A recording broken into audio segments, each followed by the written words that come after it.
মনোনয়ন নামে একটা তামাশা মনোনয়ন দেওয়া হয়েছে। জেলা কমিটির সঙ্গে আলোচনা না করে জেলা কমিটি একদিকে রেখে জেলা কমিটির বাইরে মনোনয়ন দেওয়া হয়েছে। এই মনোনয়ন আমরা কেউ মানি না, এই মনোনয়ন মানি না, মানব না।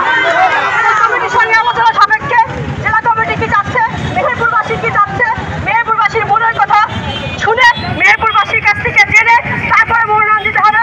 সেই মনোনয়নের প্রেক্ষাপটে আমরা সবাই ধানের শীষে ভোট করবো।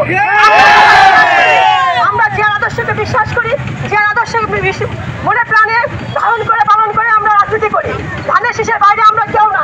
তবে মেহেরপুরবাসী কি চাচ্ছে, মেহেরপুরবাসীর মনের কথা শুনে জেলা কমিটির সাথে আলোচনা সাপেক্ষে মনোনয়ন দিতে হবে। আমাদের একটাই দাবি, একটাই কথা, আপনারা এসেছেন মা ও বোনেরা, সবাই আপনারা আমাদের সাথে থাকবেন, আমরা আপনাদের সাথে থাকবো। আগামী নির্বাচনে ধানের শীষকে ভোট দিয়ে জয়যুক্ত করবো ইনশাআল্লাহ। ধন্যবাদ দিয়ে আমি আমার বক্তব্য শেষ করছি। আসসালামু আলাইকুম।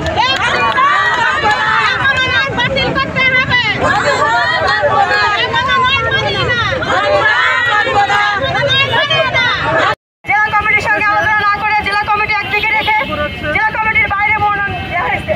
এই মনোনয়ন আমরা কেউ মানি না, এই মনোনয়ন মানি না। আলোচনা সাপেক্ষে জেলা কমিটি কি চাচ্ছে, মেহেরপুরবাসী কি চাচ্ছে, মেহেরপুরবাসীর মনের কথা শুনে মেহেরপুরবাসীর কাছ থেকে জেনে তারপরে মনোনয়ন দিতে হবে। সেই মনোনয়নের প্রেক্ষাপটে আমরা সবাই ধানের শীষে ভোট করবো। আমরা যে আদর্শকে বিশ্বাস করি, যে আদর্শকে মনে প্রাণে ধারণ করে পালন করে আমরা রাজনীতি করি। ধানের শীষের বাইরে আমরা কেউ না। তবে মেহেরপুরবাসী কি চাচ্ছে, মেহেরপুরবাসীর মনের কথা শুনে জেলা কমিটির সাথে আলোচনা সাপেক্ষে মনোনয়ন দিতে হবে। আমাদের একটাই দাবি, একটাই কথা, আপনারা এসেছেন মা ও বোনেরা, সবাই আপনারা আমাদের সাথে থাকবেন, আমরা আপনাদের সাথে থাকবো। আগামী নির্বাচনে ধানের শীষকে ভোট দিয়ে জয়যুক্ত করবো।